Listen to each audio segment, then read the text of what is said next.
Hello दोस्तों, welcome to the session, welcome to the class. कैसे हैं आप सभी लोग? आई होप सब कुछ फाइन है, सब कुछ अच्छा है। तो चलिए दोस्तों, कल वाली क्लास में हम लोगों ने पढ़ा था administrative changes, agrarian economic structure जो इंग्लिश ईस्ट इंडिया कंपनी ने इंडिया के अंदर स्टैब्लिश किया था, बनाया था। जो एग्जिस्टिंग एडमिनिस्ट्रेशन था उसे चेंज किया, क्या इम्पैक्ट पड़ा एग्रीकल्चर के ऊपर। Various land revenue settlement system ये इमर्ज हुए, जैसे permanent settlement system, Ryotwari system, Mahalwari system.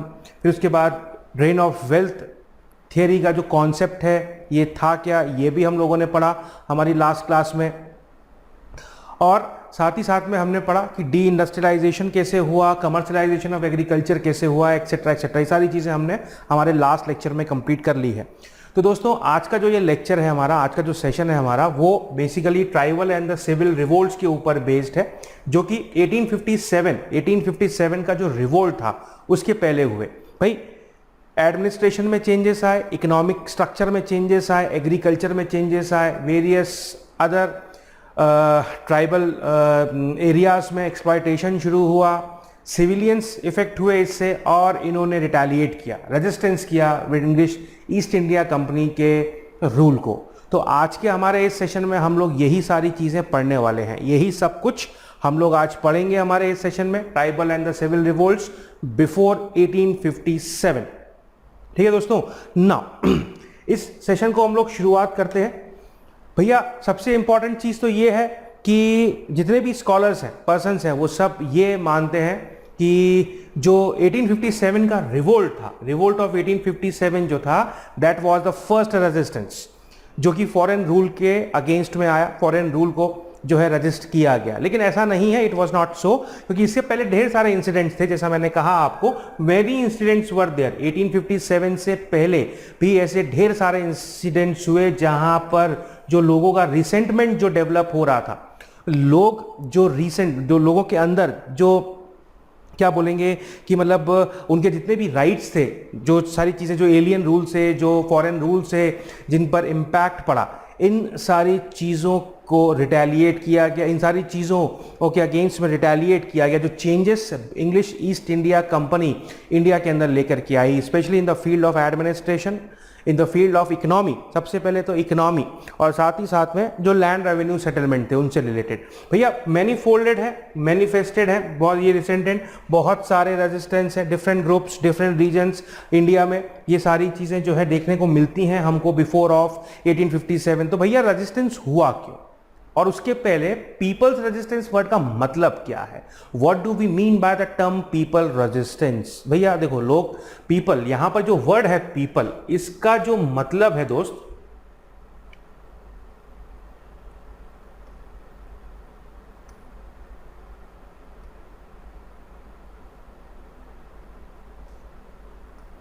इसका जो मतलब है, पीपल जो वर्ड है, इसका जो मतलब है, इसमें बहुत सारे जो सेक्शंस हैं इंडियन सोसाइटी के, जो कि फॉरेन रूल से जो इफेक्ट हुए, वो सब इसके अंदर आते हैं। चाहे पीजेंट्स हो, आर्टिसंस हो, ट्राइबल्स हो, रूलिंग क्लासेस हो, रिलीजियस लीडर्स हो, एक्सेट्रा एक्सेट्रा एक्सेट्रा, वो सब, ये सब जो है इस पीपल वर्ड के अंदर में आते हैं। जी हाँ दोस्तों, 1857 के रिवोल्ट से पहले, 1857 के रिवोल्ट से पहले ये जितने भी पीजेंट्स थे, आर्टिसंस थे, क्योंकि हम लोग देख रहे हैं, हम लोगों ने कल देखा इकोनॉमिक स्ट्रक्चर में कि आर्टिसंस इफेक्ट हुए जब डी इंडस्ट्रियलाइजेशन हो गया, पीजेंट्स इफेक्ट हुए जब कमर्शियलाइजेशन हो गया, एग्रीकल्चर लैंड के ऊपर प्रेशर बढ़ना शुरू हुआ, रूलिंग क्लासेस, भैया by the way of conquest, बहुत सारे टेरिटरीज ऐसे थे जिनको इंग्लिश ईस्ट इंडिया कंपनी ने अपने कंट्रोल में ले लिया। मिलिट्री पर्सनल्स थे वो सब, जो डिसबैंडेड आर्मी थी।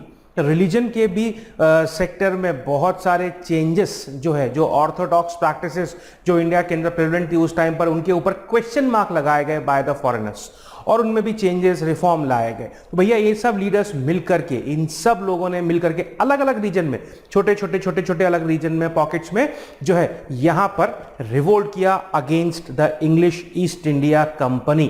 ठीक है, हालांकि ये रिवोल्ट एक ऑर्गेनाइज्ड मैनर में नहीं था, लोकल इंटरेस्ट के बेस पर था, लोकलाइज्ड था।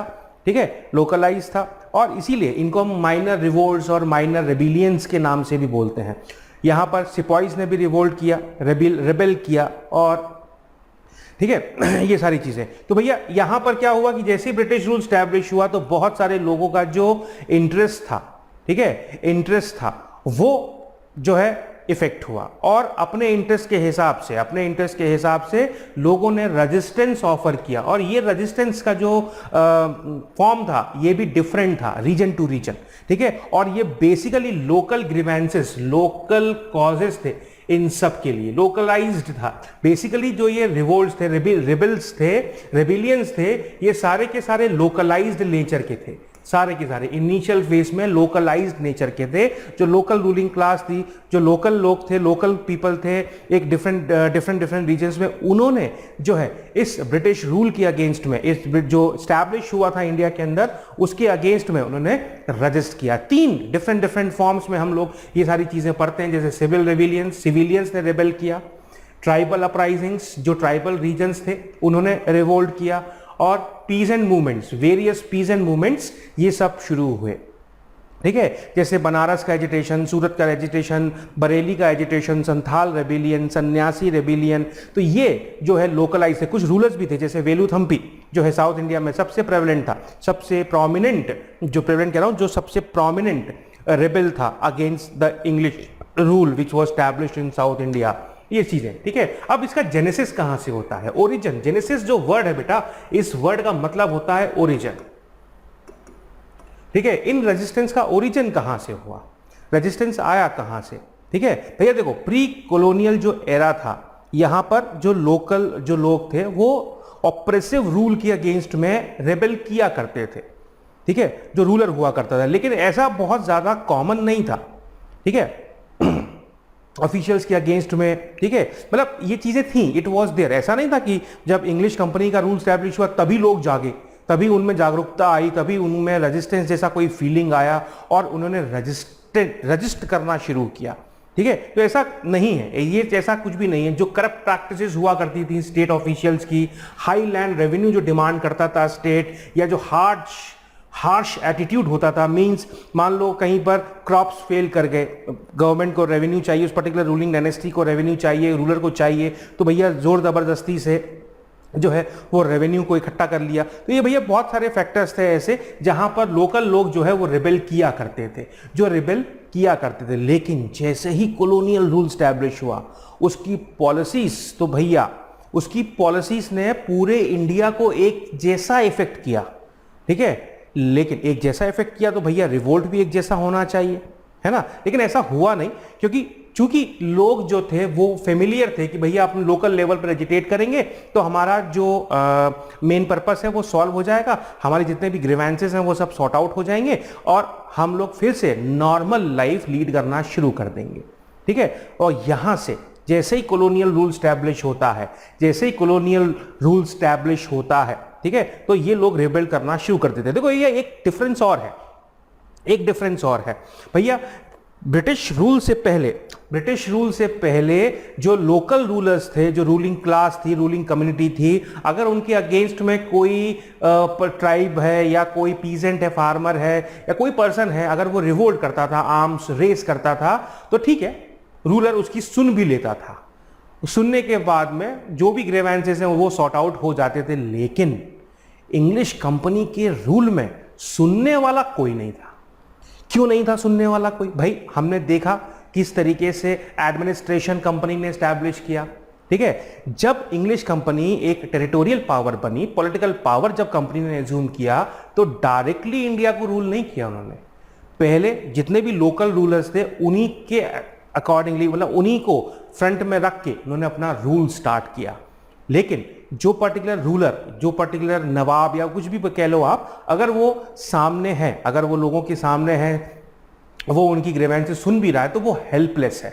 ना तो उसके पास पैसा है, ना ही उसके पास आर्मी है, ठीक है, ना ही वो कोई ऐसा मेजर ले सकता कि जिससे उस पर्टिकुलर ग्रीवेंस, जो पर्टिकुलर पर्सन की जो ग्रीवेंस है, ठीक है, उसका वो सॉर्ट आउट कर सके, निराकरण कर सके। भैया ऐसा कुछ भी नहीं था। तो इसीलिए ये रिवोल्ट जो है धीरे धीरे डेवलप होना शुरू, डेवलप इन द सेंस कि फ्रीक्वेंसी बढ़ गई। भाई एक रीजन में एक पर्सन ने किया तो उसकी देखा देखी फिर दूसरे ने भी किया, फिर तीसरे ने भी किया, फिर चौथे ने भी किया, ये चीज, ठीक है। तो भैया प्रॉब्लम सबसे बड़ी क्या थी कि उनकी सुनने वाला कोई नहीं था, उनकी प्रॉब्लम्स पर अटेंशन देने वाला कहीं नहीं था, क्योंकि कंपनी का तो कोई इंटरेस्ट था ही नहीं, बिल्कुल भी नहीं था कंपनी का इंटरेस्ट, है ना। ये चीज भैया जो लॉ थे, जुडिशियल सिस्टम था, ये सब हमने बता ही दिया था आपको कल वाली क्लास में, वो सिर्फ और सिर्फ कंपनी के इंटरेस्ट को सेफ गार्ड कर रहे थे। किसको कर रहे थे? कंपनी के इंटरेस्ट को, मनी लैंडर्स का, मनी लैंडर्स, मर्चेंट्स, उनके इंटरेस्ट को कर रहे थे, और लोगों के पास कोई ऑप्शन था ही नहीं।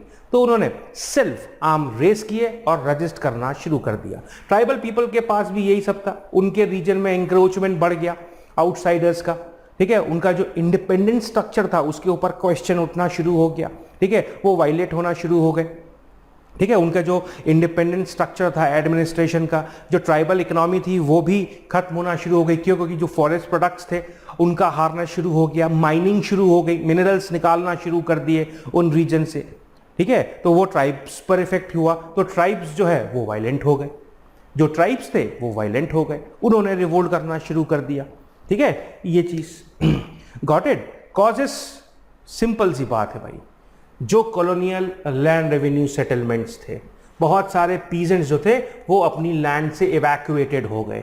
जो भी एक्सप्लॉयटेशन हुआ रूरल सोसाइटी का, रेवेन्यू कलेक्टर्स ने किया, टेनेंट्स, मनी लैंडर्स ने किया, ठीक है। जो रेवेन्यू एडमिनिस्ट्रेशन का एक्सपेंशन था, परमानेंट सेटलमेंट सिस्टम, ठीक है, रेऑटवारी सिस्टम, तो वहां पर भी एग्रीकल्चर के ऊपर प्रेशर बढ़ना शुरू हुआ।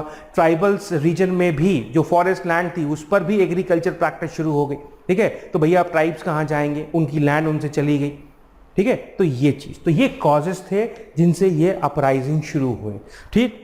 फिर साथ ही साथ में British manufactured goods heavy duties के साथ इंडिया के अंदर आए, ठीक है। और इंडिजीनियस जो इंडस्ट्री थी, मैंने कहा ना आर्टिसंस भी पीपल के अंदर आते हैं, तो जो इंडिजीनियस इंडस्ट्री थी वो डिस्ट्रक्ट हो गई, डी इंडस्ट्रियलाइजेशन इंडिया का हुआ, जिससे एग्रीकल्चर के ऊपर ज्यादा प्रेशर आ गया। जो वर्कफोर्स थी अब उसने अपने सब्सिस्टेंस के लिए, अपने लाइवलीहुड को अर्न करने के लिए एग्रीकल्चर को जो है, एग्रीकल्चर का जो है उन्होंने अपना ऑक्यूपेशन बना लिया, ठीक है। एंड दे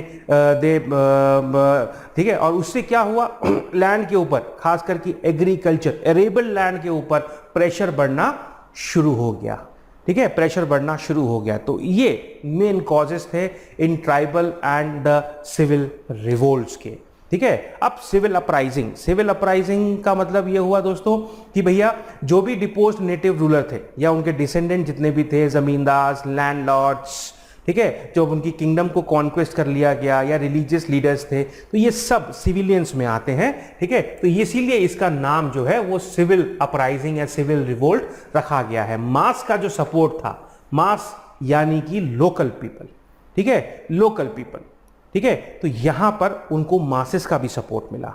क्यों मिला?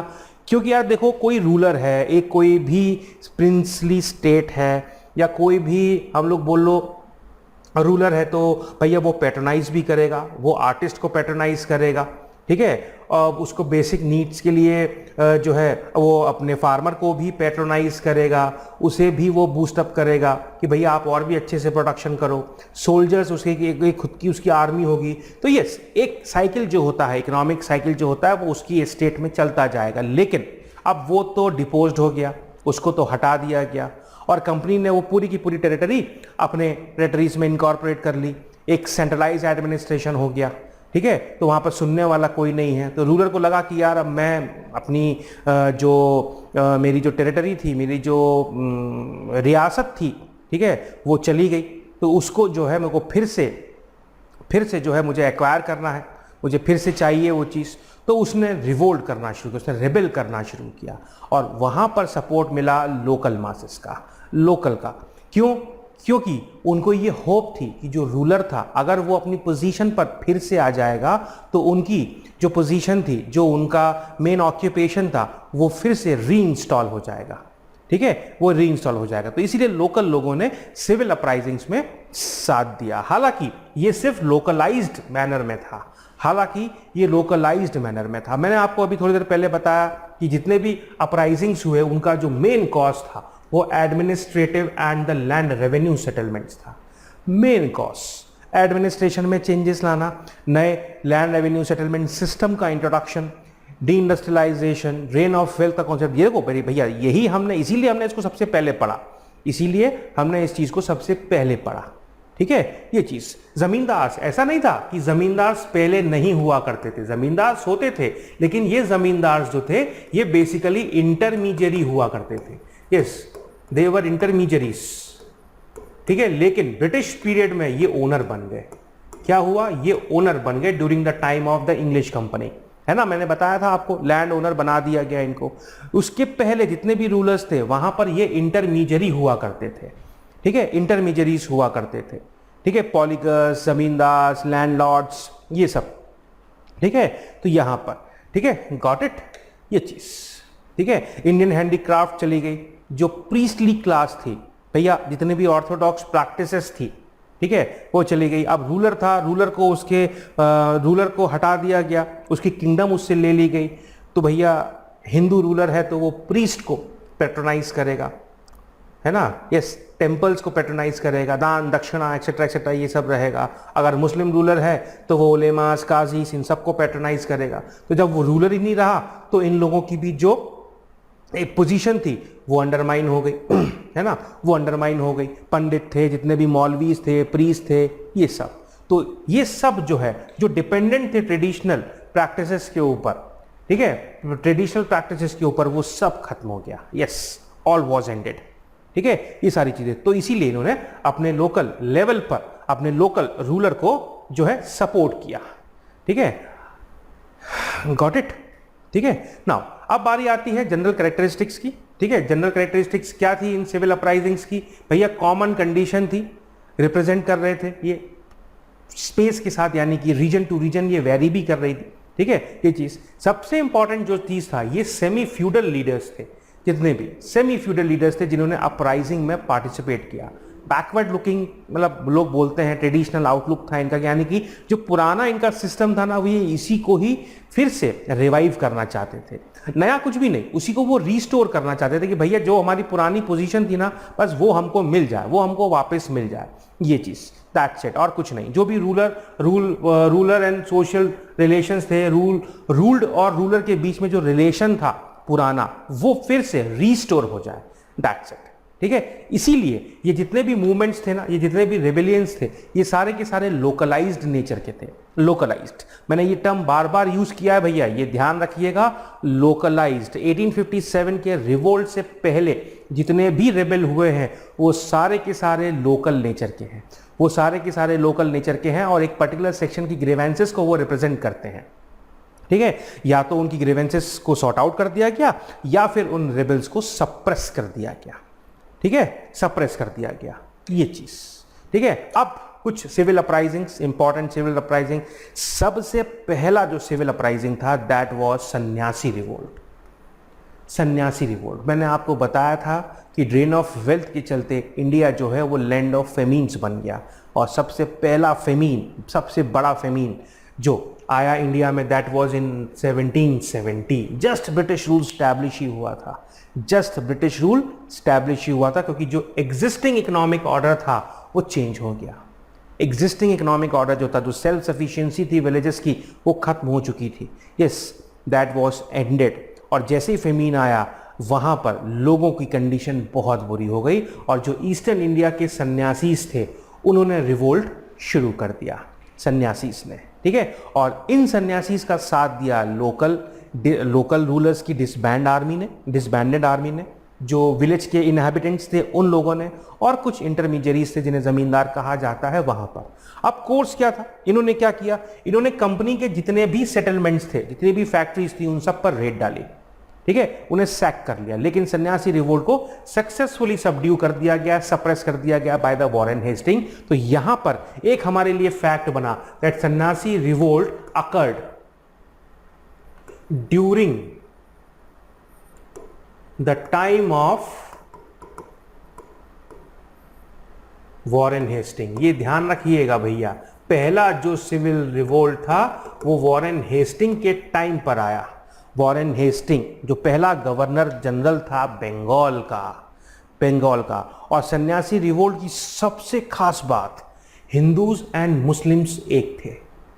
ठीक है, ये जो यूनिटी का फैक्टर था, ये देखने लायक था। मजनूम शाह और Manju Shah, Chirag Ali, Musa Shah, Bhavani Pathak and Devi Chaudhurani, yes she was the lady, she was the lady, ये इंपॉर्टेंट लीडर्स थे। और इस सन्यासी रिवोल्ट के ऊपर एक बुक लिखी है, यस बुक लिखी गई है बाय बंकिम चंद्र चट्टोपाध्याय और द बंकिम चंद्र चैटर्जी। उस बुक का नाम है आनंद मठ।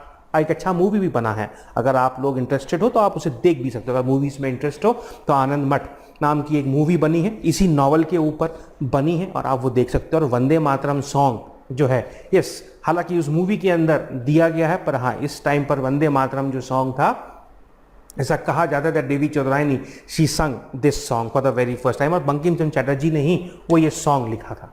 ठीक है, अब आती है बारी मिदनापुर की। देखो भैया ये भी बंगाल में हुआ, ईस्टर्न इंडिया में।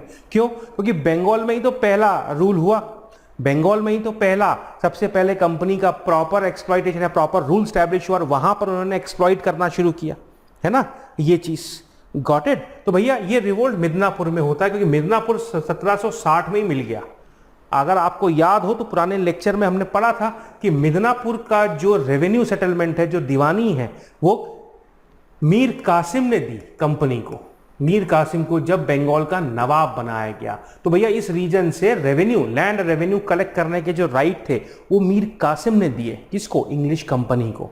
ये जो है डिस्ट्रिक्ट दे दिया, एज सच दे दिया, बोले कि नहीं आप ये रीजन को पकड़ो, यहां से जो भी आपकी इनकम होती है वो आपकी, हमको कुछ नहीं चाहिए, हमको कुछ नहीं चाहिए। लेकिन सिनेरियो चेंज हो गया जब नया लैंड रेवेन्यू सेटलमेंट यहां पर स्टैब्लिश किया गया, यहां पर स्टैब्लिश किया गया। जमींदार जितने भी थे मिदनापुर के, वो सब रियॉट्स के साथ हो गए। रियॉट्स, रियॉट्स ये जो वर्ड यहां पर यूज हुआ है ना दोस्तों, इस रियॉट्स वर्ड का जो मतलब है that is the farmer, that is the peasant. Yes, peasant कहा जाता है इसे, फार्मर। ठीक है, यहां पर, ठीक है, जो लैंड रेवेन्यू कलेक्टिंग ऑफिसर्स थे इंग्लिश रेवेन्यू, उनके साथ और रियॉट्स के बीच में टेंशंस आ गई, टेंशन शुरू हो गई और ये अपराइजिंग शुरू हो गया। दामोदर सिंह एंड जगन्नाथ ढाल ये इसके प्रोमिनेंट लीडर्स हैं। देखो भैया ये जो रिवोल्ट है ना, ये जो रिवोल्ट है, इन सब के लीडर्स के नाम भी हमको ध्यान रखना जरूरी है। ठीक है, हमको इन लीडर्स के नाम ध्यान रखना जरूरी है। दामोदर सिंह और जगन्नाथ ढाल ये रिलेट करते हैं मिदनापुर के सिविल रेबिलियन से। किससे? मिदनापुर के सिविल रेबिलियन से। अब मोआमारिस का, इनका ये कहां पर है? मोआमारिस ये असम में है, अहोम किंगडम। ठीक है, अहोम्स किंग का रूल था असम में। ठीक है, मोआमारियास ये असम को बिलोंग करते हैं, लो कास्ट पीजेंट हैं, these are the low caste peasant. ठीक है, ये चीज गॉट इट। यहां पर अहोम किंगडम्स जैसे ही वीक हुई थोड़ा सा, ठीक है, अहोम किंगडम्स जो है, अहोम किंग्स के अगेंस्ट में, किंग के अगेंस्ट में बेसिकली इन मोआमारिस ने जो है रिवोल्ट किया।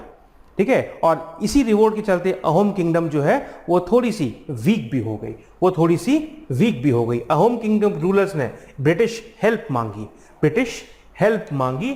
ठीक है, यहां पर गॉट इट। फिर अगला जो रिवोल्ट है दैट इज ऑफ गोरखपुर 1781। ठीक है, इजरादार एक सिस्टम जो है ये स्टैब्लिश किया था बाय द वॉरेन हेस्टिंग।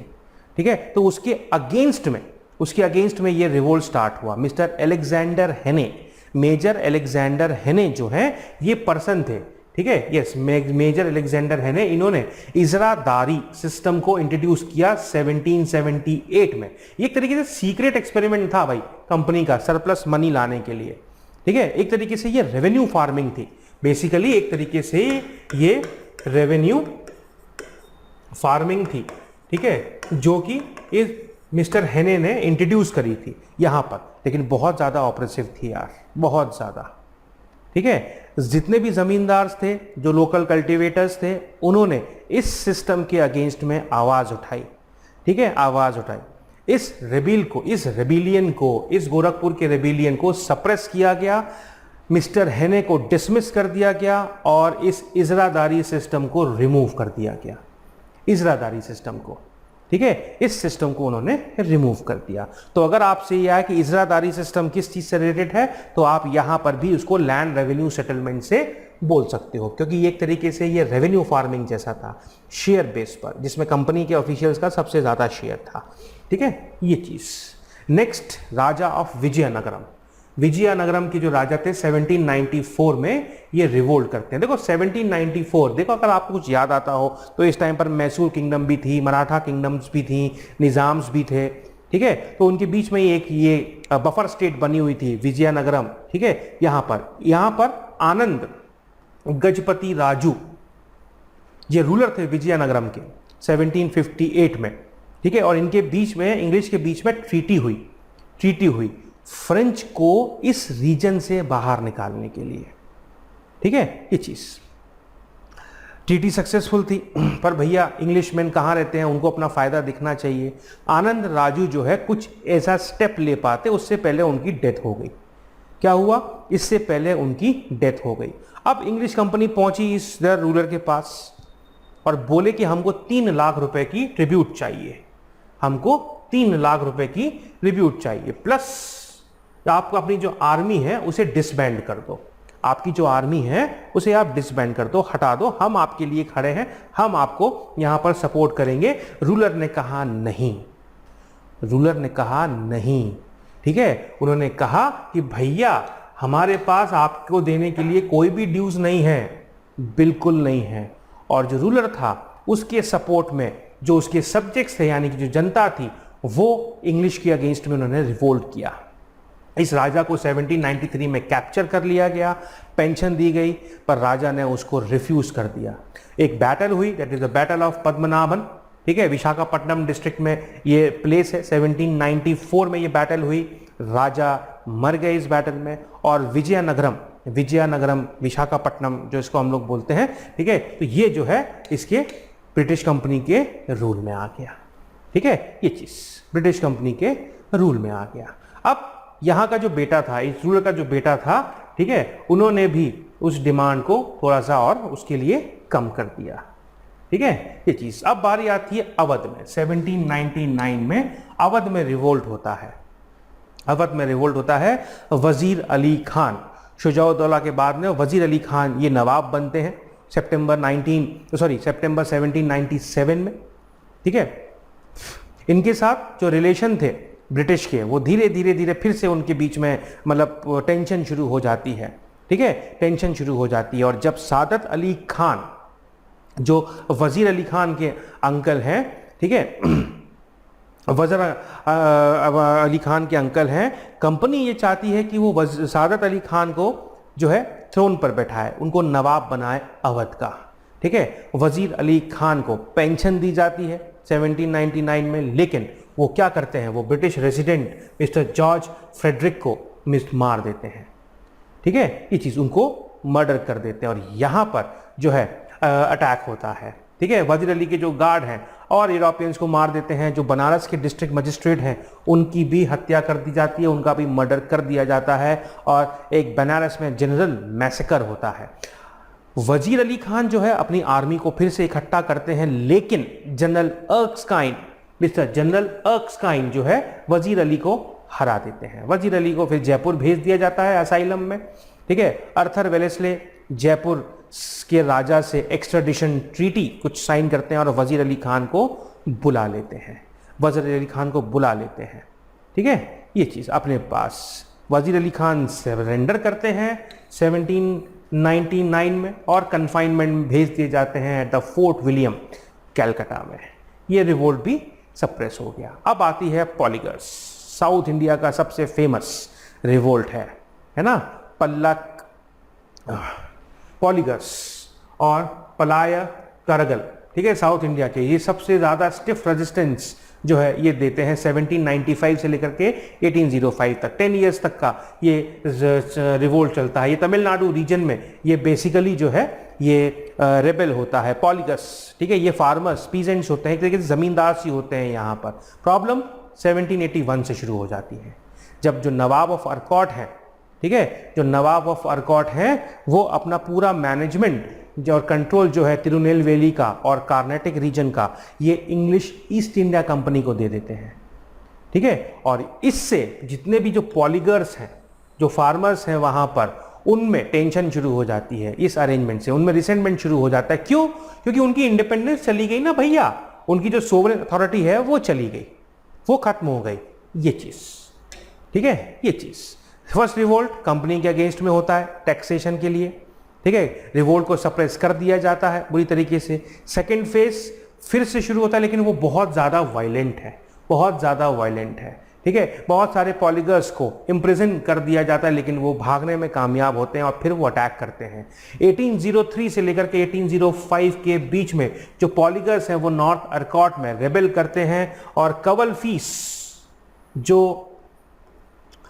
ये पॉलीगर्स लिया करते थे, कवल, ठीक है, एक तरीके का ये टैक्स था, इसको ये लिया करते थे, इससे इनको डिप्राइव कर दिया जाता है, इसीलिए ये रेबेल करते हैं, ये रेबेल करते हैं। कवल का मतलब होता है वॉच, वॉच ये एक एंशियंट जो है इंस्टीट्यूशन था तमिलनाडु का, ठीक है। एक तरीके से ये विलेज पुलिस की तरह काम करते हैं पॉलीगर्स, विलेज पुलिस की तरह, ठीक है, विलेज पुलिस की तरह। अब पॉलीगर्स जो है पूरे साउथ इंडिया में ये रेबेल शुरू होता है, लेकिन इस रेबेल को भी सप्रेस कर दिया जाता है, इस रेबेल को भी सप्रेस कर दिया जाता है। देखो भैया, इंडिपेंडेंस जो थी बेसिकली उसको कर्ब किया, ठीक है। तो भैया अभी तक के हमने जितने भी रिवोल्ट देखे ना, उनमें हमको एक चीज समझ में आ रही है, एक चीज हमको एक कॉमन चीज मिल रही है कि जो भी लोकल पर्सन थे, जो भी सिस्टम एक बना हुआ था, जैसे ही इंग्लिश कंपनी के रूल ने उसे डिस्टर्ब किया, थोड़ी सी हलचल हुई। और देखो ये होता है, ये बिल्कुल होता है, कोई भी सिस्टम है जब वो स्टेबल होता है तब तो ठीक है,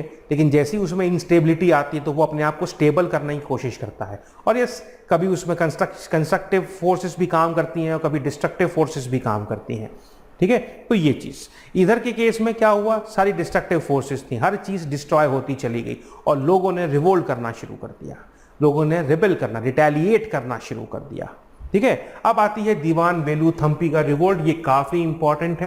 दीवान वेलुथम्पी जो त्रवणकोर के दीवान है, ठीक है, त्रवणकोर के दीवान है, ब्रिटिश रेजिडेंट जो है त्रवणकोर में था, और वो इंटरनल अफेयर्स में इंटरफियर करना शुरू कर देते हैं, इंटरफियर करना शुरू कर देते हैं। वेलुथम्पी जो प्राइम मिनिस्टर है, ठीक है, ये अगेंस्ट कंपनी जो है रेज होते हैं, रिवोल्ट, आर्म रेज करते हैं नायर ट्रूप्स के साथ, नायर ट्रूप्स के साथ। वेलुथम्पी जो है वो कुंडरा नाम का एक प्लेस है, वहां पर असेंबल होते हैं, सारी अपनी आर्मी को कॉल करते हैं और बोलते हैं कि हमारी इस मिट्टी से, हमारी नेटिव सॉइल से इन ब्रिटिशर्स को बाहर निकाला जाए, ठीक है, इनको बाहर निकाला जाए। तो ऐसा जो ये कुंदरा प्लेस है ना, कुंदरा प्लेस, इसको कुंदरा प्रोक्लेमेशन कहा जाता है, इसको कुंदरा प्रोक्लेमेशन कहा जाता है, ध्यान रखिएगा। To which of the following revolt Kundara proclamation is associated, that is of Dewan Velu Thampi, Dewan Velu Thampi of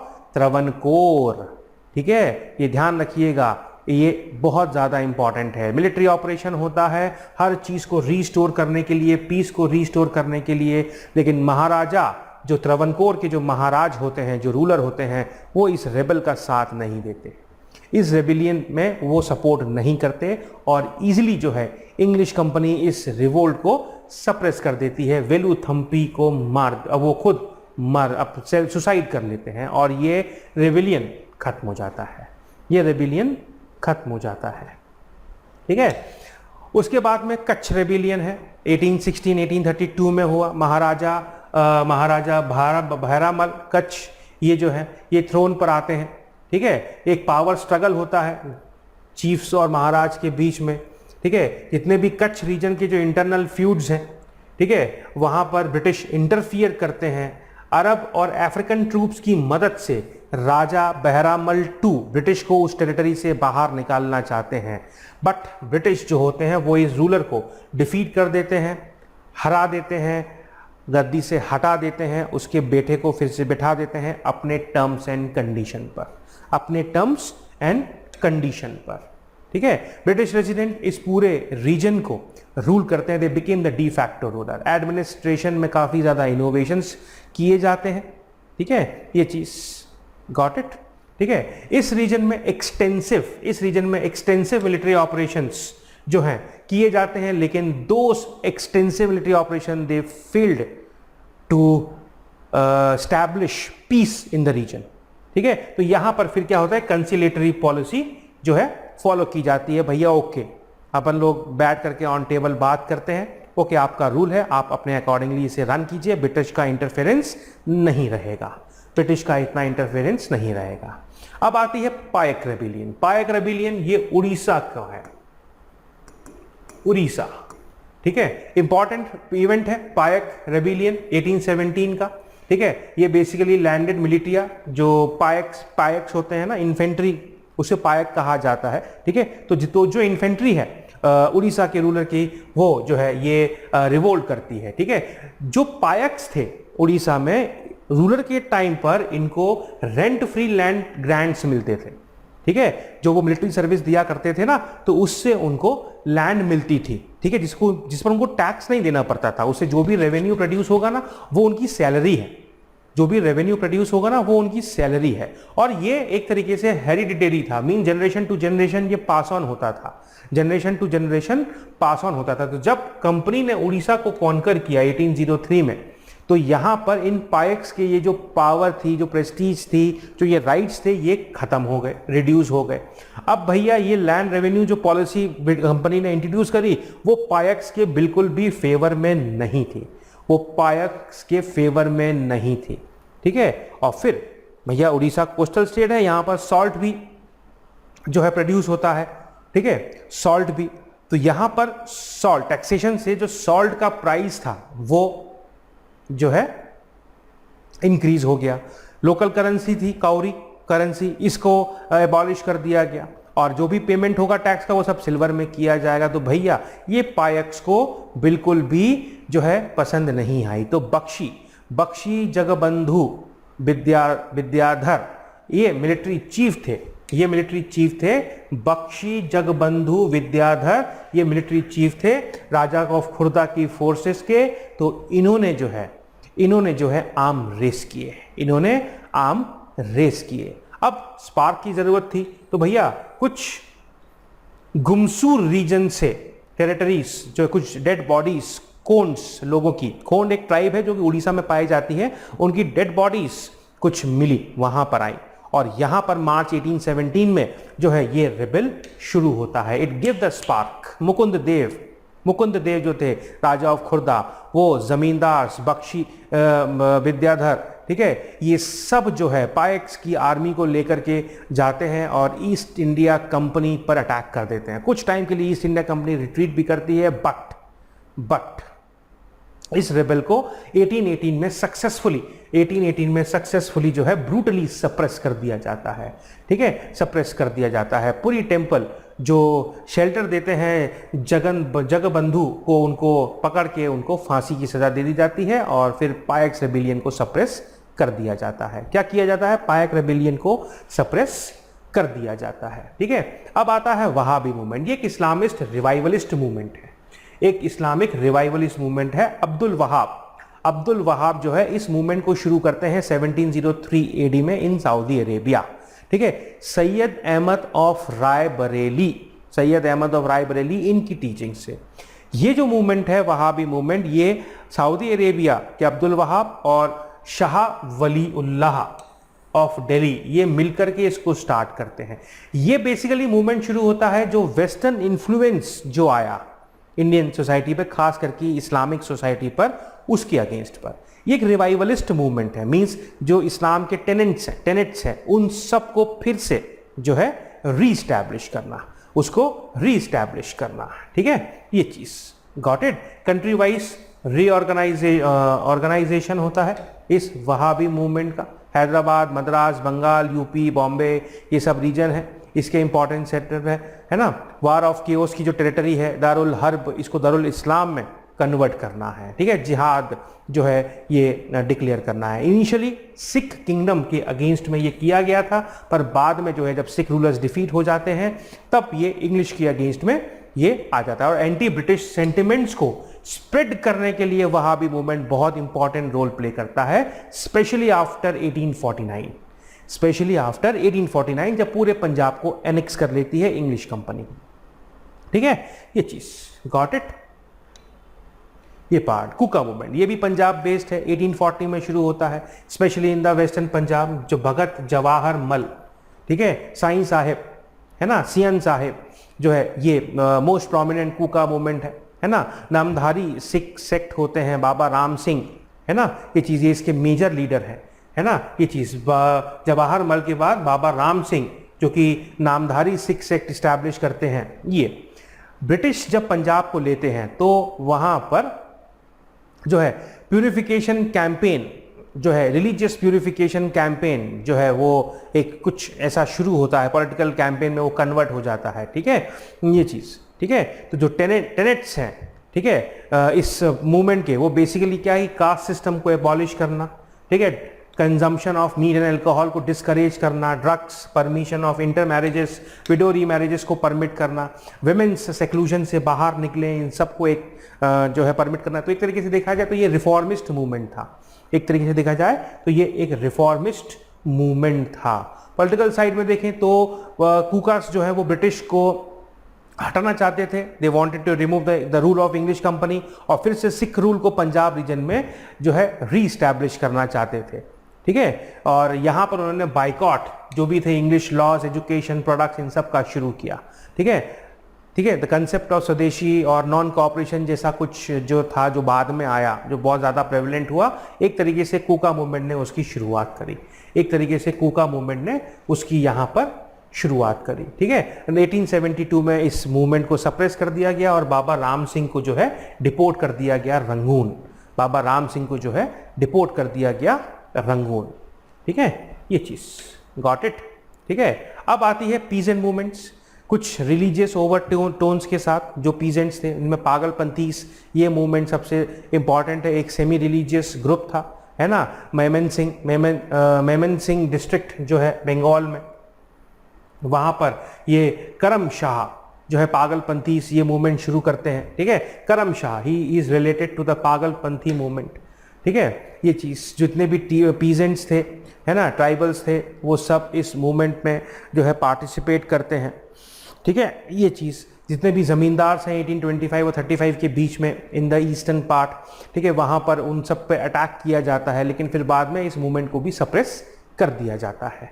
ठीक है इस मूवमेंट को भी सप्रेस कर दिया जाता है। अब आता है फरेजी रिवोल्ट। अगेन ये भी एक मुस्लिम मूवमेंट है। फरीदपुर, ईस्टर्न बंगाल, फरीदपुर जो रीजन है ईस्टर्न बंगाल में, अभी तो ये बांग्लादेश में आ गया। हाजी शरीयत अल्लाह ये फाउंड करते हैं द फरेजी। रेडिकल रिलीजियस मूवमेंट है, सोशल पॉलिटिकल चेंजेस ये लाना चाहते हैं। इसमें जो सबसे प्रोमिनेंट पर्सन है फरेजी रिवोल्ट में वो है दादू मियाँ, वो है दादू मियाँ। ठीक है ये एम है इनका कि जो इंग्लिश इंट्रूडर्स हैं उनको बंगाल से रिमूव करना, उनको बंगाल से रिमूव करना। ठीक है जितने भी टेनेंट्स हैं, जो पीजेंट्स हैं, फार्मर्स, टेनेंट्स, किराएदार हैं, जमींदार के अगेंस्ट में, उन सबको जो है सपोर्ट करना। और फरेजी मूवमेंट जो है वो बेसिकली वहाबी रैंक्स को बाद में ज्वाइन कर लेता है, वहाबी मूवमेंट को। ठीक है अब आता है मोपलहा मूवमेंट। मोपलहा, ठीक है मोपला ये बेसिकली जो है ये केरला में जो है केरला रीजन में ये भी फार्मर्स हैं, पीजेंट्स हैं। ठीक है मोपलास, और ये वहाँ पर रिवोल्ट करते हैं। ठीक है ये चीज़ क्यों रिवोल्ट करते हैं, क्योंकि उस रीजन में ऑपरेसिव रूल ब्रिटिश ऑफिशियल्स का, है ना, हाई टैक्स, ठीक है फील्ड साइज का रिडक्शन होना, ये चीज़ है ना, ये चीज़। अगर हम यहाँ पर देखें मोपला अपराइजिंग जो है, मोपला अपराइजिंग बहुत फेमस भी है बिकॉज नेशनल मूवमेंट के टाइम पर भी मोपलास ने रिवोल्ट किया था। 1836 से लेकर के 1854 ये लगभग 18 ईयर्स का टाइम है। यहाँ पर 22 रेबिलियंस रिकॉर्ड किए गए हैं, रेबिलियन, लेकिन इनमें से कोई भी सक्सेसफुल नहीं हो पाया। इवन मोहपलास जो है ये ऑर्गेनाइज्ड मैनर में नॉन कोऑपरेशन मूवमेंट के टाइम पर भी सपोर्ट किया खिलाफत मूवमेंट को। कांग्रेस एंड उसका जो सपोर्टर्स था नॉन कोऑपरेशन मूवमेंट में, इसको भी सपोर्ट किया, लेकिन जैसे ही डिफरेंसेस रेज हुए, ठीक है यस, तो वो कांग्रेस से अलग होते चले गए और 1921 तक फिर मोपला रेबिलियन को फाइनली सप्रेस कर दिया गया। ठीक है फाइनली इसे सप्रेस कर दिया गया। गॉट इट ये चीज। अब आता है ट्राइबल रिवोल्ट्स। ठीक है अब आते हैं ट्राइबल मूवमेंट्स जो ब्रिटिश रूल के टाइम पर मोस्ट प्रोमिनेंट भी थे। ये सबसे ज्यादा फ्रीक्वेंट थे, सबसे ज्यादा मिलिटेंट थे और सबसे ज्यादा वायलेंट थे। पॉइंट टू बी नोटेड, जितने भी मूवमेंट्स हुए हैं प्रायर टू द 1857 उनमें से जितने भी ट्राइबल रिवोल्ट्स हैं वो सबसे ज़्यादा वायलेंट हैं, सबसे ज़्यादा वायलेंट हैं। क्यों? कॉजेस क्या था भैया? जो मेन लैंड ट्राइब्स थे या जो फ्रंटियर ट्राइब्स थे, ठीक है, उन सब ने रिवोल्ट करना शुरू किया। क्यों रिवोल्ट करना शुरू किया? क्योंकि जो उनके ट्राइबल लैंड्स थे, जो फॉरेस्ट थे, उनसे उनको डिप्राइव कर दिया गया। जो राइट्स वो एक्सरसाइज किया करते थे उससे उनको डिप्राइव कर दिया गया। उनका जितना भी सोशल फैब्रिक था उस सब को डिसरप्ट कर दिया गया, पूरे सोशल फैब्रिक को डिसरप्ट कर दिया गया। एग्रीकल्चर कंपनी के जो गवर्नमेंट ऑफिशियल्स थे वो इन ट्राइबल लैंड्स पर जो है एक्सपैंड भी किया, ठीक है, और इन ट्राइबल्स को उनके एग्रीकल्चर एग्रेरियन राइट से एक्सपेल भी कर दिया गया। जो शिफ्टिंग कल्टीवेशन हुआ करती थी फॉरेस्ट में वो सबसे बड़ा प्रॉब्लम था। क्यों? क्योंकि शिफ्टिंग कल्टीवेशन को कर्ब कर दिया गया। भैया देखो, हम लोगों को पता है कि आज भी जो इंडिया के ट्राइबल रीजन्स हैं वहाँ पर शिफ्टिंग एग्रीकल्चर प्रैक्टिस की जाती है, जिसे हम झूम कल्टीवेशन भी बोलते हैं, ठीक है, वो प्रैक्टिस की जाती है।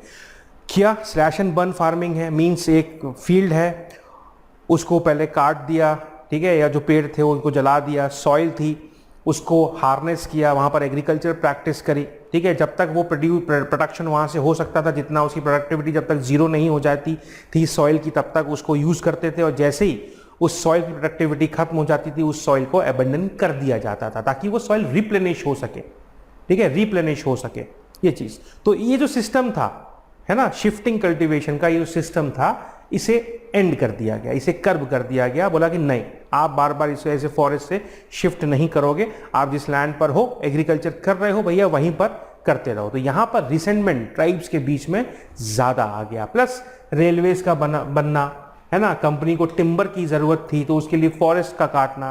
भैया forest, these are the dwellings, forest are the home for tribes. तो भैया घर ही जब उजड़ जाएगा तो फिर कैसे रहेंगे लोग, कैसे रहेंगे ट्राइब्स, ठीक है।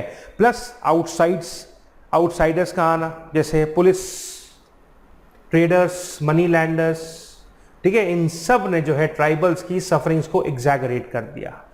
कन्वर्जन, क्रिश्चियन मिशनरीज वो उन रीजन्स में आना शुरू हो गए, ठीक है। ये चीज जो मूवमेंट है ट्राइब्स का नॉर्थ ईस्टर्न फ्रंटियर से लेकर के, ठीक है, नॉर्थ ईस्टर्न फ्रंटियर से लेकर के नॉन फ्रंटियर ट्राइबल रिवोल्ट तक है, लेकिन वो सब थोड़े थोड़े डिफरेंट फॉर्म में है, डिफरेंट फॉर्म में है। उनकी जो पॉलिटिकल ऑटोनॉमी थी, यस, ठीक है, पॉलिटिकल ऑटोनॉमी थी, जो कंप्लीट इंडिपेंडेंस थी, है ना, ये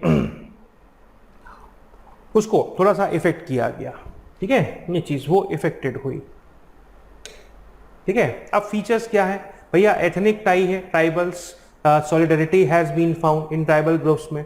कॉमन कॉज क्या था? Imposition of laws by the foreign government, ठीक है, ये चीज, ठीक है। जो भी थे मसीहा, एक उनका एक जितने भी ट्राइबल्स रिवोल्ट थे उन सब में एक मसीहा था, एक मसीहा होता था। उनका ये मानना था कि जो गॉड है, यस, जो उनका गॉड है वो उनके लिए आएगा, वो उनको बचाएगा, उनका एक मसीहा आएगा। तो एक लीडर होता था, हर एक ट्राइबल रिवोल्ट में एक लीडर है, एक लीडर है जिसे मसीहा कहा जाता है, जिसे मसीहा कहा जाता है। और वो मसीहा आकर के जितने भी आउटसाइडर्स हैं, जिन्हें धीकू बोलते हैं, धीकू, इन्हें बाहर निकालेगा उनके रीजन से, उनके रीजन से इन्हें बाहर निकालेगा, ठीक है, ये चीज। पर भैया ट्राइबल रिवोल्ट सब सप्रेस हो गए। क्यों? क्योंकि एक तो ये ट्रेडिशनल वॉरफेयर मेथड्स को अपनाते थे, दूसरा ऑर्गेनाइज्ड नहीं थे, डिसिप्लिन्ड नहीं थे। तो डिसिप्लिन्ड एंड ऑर्गेनाइज्ड आर्मी ने इनको इजीली सप्रेस कर दिया। कुछ प्रोमिनेंट, कुछ इंपॉर्टेंट ट्राइबल मूवमेंट्स हैं, जैसे चौर uprising, famine and excessive land revenue. जो चौर रीजन है जंगल मिदनापुर डिस्ट्रिक्ट में, वहाँ पर ये इम्पोज किया गया। तो चौर जो ट्राइब थी उसने ये जो है रिवोल्ट रेबेल किया और इसे सप्रेस कर दिया गया, ठीक है, इसे सप्रेस कर दिया गया, ठीक है। मानभम एंड बाराबम, घटशिला, ये डिस्ट्रिक्ट्स थी। यहाँ पर जो मेन सरदार थे, जो चौर सरदार्स, है ना, और गंजम, ढाका, सुबला सिंह, ठीक है, ऑफ कालियापल एंड दुबराज, ये रेबिलियन में आते हैं और बाद में इसे जो है सप्रेस कर दिया जाता है। दुर्जन जो है, दुर्जन और दुर्जोल सिंह, ठीक है, 1798 में ये मेजर चौर लीडर थे। कोल म्यूटनी आती है, कोल, छोटा नागपुर रीजन में ये ट्राइब इनहेबिटेंट है, मेजर ट्राइब है। रांची, सिंहबम, हजारीबाग, पलामू, ठीक है। यहाँ पर 1813 में, ये 1831 में ये जो ट्रबल है वो शुरू होता है कोल ट्राइब्स के बीच में, ठीक है। क्या होता है भैया कि जो उनकी लैंड है उसे ट्रांसफर कर दिया जाता है आउटसाइडर्स को, है ना, जैसे मुस्लिम, सिख, हिंदू जो मनी लैंडर्स हैं, फार्मर्स हैं, वो सब आना शुरू कर देते हैं। हैवी टैक्सेस डिमांड होना शुरू हो जाती है। ब्रिटिश जुडिशियल और रेवेन्यू पॉलिसी जितनी भी हैं वो सब इस ट्रेडिशनल जो सोशल कंडीशंस थी उस रीजन में जो कोल की एग्जिस्ट करती थी उन सबको वो जो है रिमूव कर देती हैं, जो है इफेक्ट भी करती हैं, ठीक है, ये चीज़। और कोल जो है वो 1831 में रिसेंट आ जाते हैं। बुद्धो भगत, ये भैया ये लीडर के नाम इंपॉर्टेंट है, ये ध्यान रखिएगा, है ना, बुद्धो भगत, है ना यहाँ पर। लेकिन मिलिट्री ऑपरेशन से फिर से कोल म्यूटनी को सप्रेस कर दिया जाता है। फिर आता है हो एंड मुंडा अपराइजिंग 1820 एंड 1831 पर। ये सिंगबम रीजन में होती हैं झारखंड में, ठीक है। जो हो ट्राइबल्स हैं, ठीक है, वो रिवोल्ट करते हैं पहले, लेकिन उन्हें बाद में सप्रेस कर दिया जाता है। फिर अगेन वो 1831 में फिर से जो है मुंडास के साथ मिल करके फिर से रिबेल करते हैं। रेवेन्यू फार्मिंग रेवेन्यू पॉलिसी जो है उसके अगेंस्ट में ये आते हैं,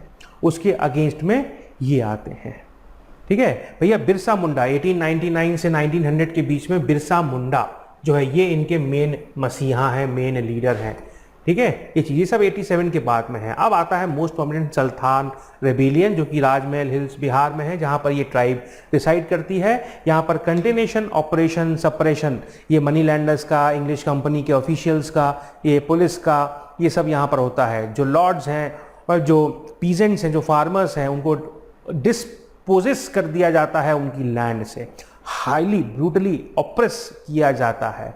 एंटी ब्रिटिश मूवमेंट ये रेबिलियन लेता है और इसके दो प्रोमिनेंट लीडर हैं, सिद्धू एंड कान्हो। ये सबसे प्रोमिनेंट मूवमेंट है, दोनों भाई हैं, संथाल रेबिलियन में ये आते हैं। इस रेबिलियन को 1856 में सप्रेस कर दिया जाता है पूरी तरीके से। 1856 में इस रेबिलियन को सप्रेस कर दिया जाता है, ठीक है। अब आती है खोंड, चक्रा बिसोई खोंड विशाखापट्टनम डिस्ट्रिक्ट में।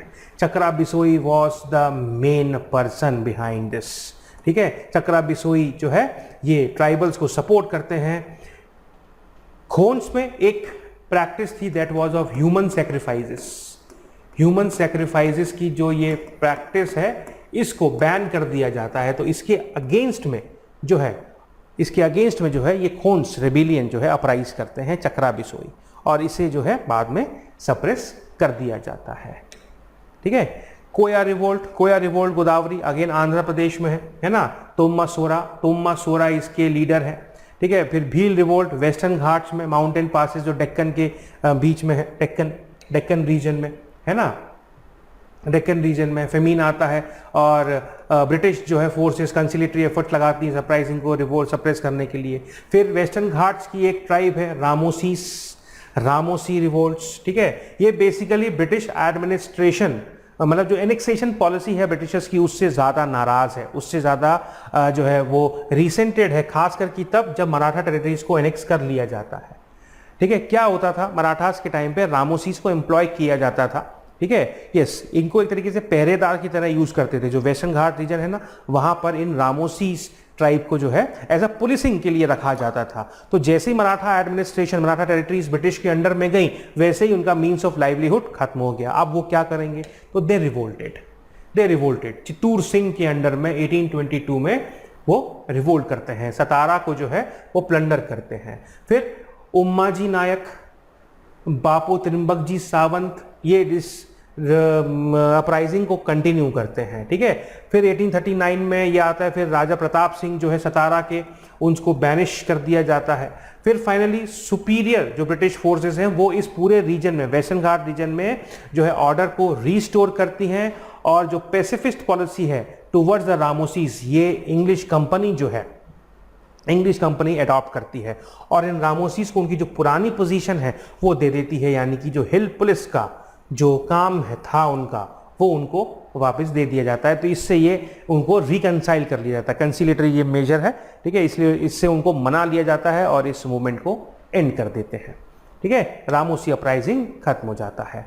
अब कुछ सिपाही म्यूटिनीज, सिपॉइज ने भी म्यूटनी की भैया before the great revolt of 1857, है ना। इसमें आता है सबसे पहले डिस्क्रिमिनेशन, भैया किया क्यों उन्होंने, तो उसमें था सबसे पहले डिस्क्रिमिनेशन, हमको पता ही है डिस्क्रिमिनेशन होता ही था इंडियन सिपॉइज और यूरोपियन सिपॉइज के बीच में, ठीक है। जितने भी हाई ऑफिशियल्स थे वो सारे के सारे यूरोपियन हुआ करते थे। फिर मिस ट्रीटमेंट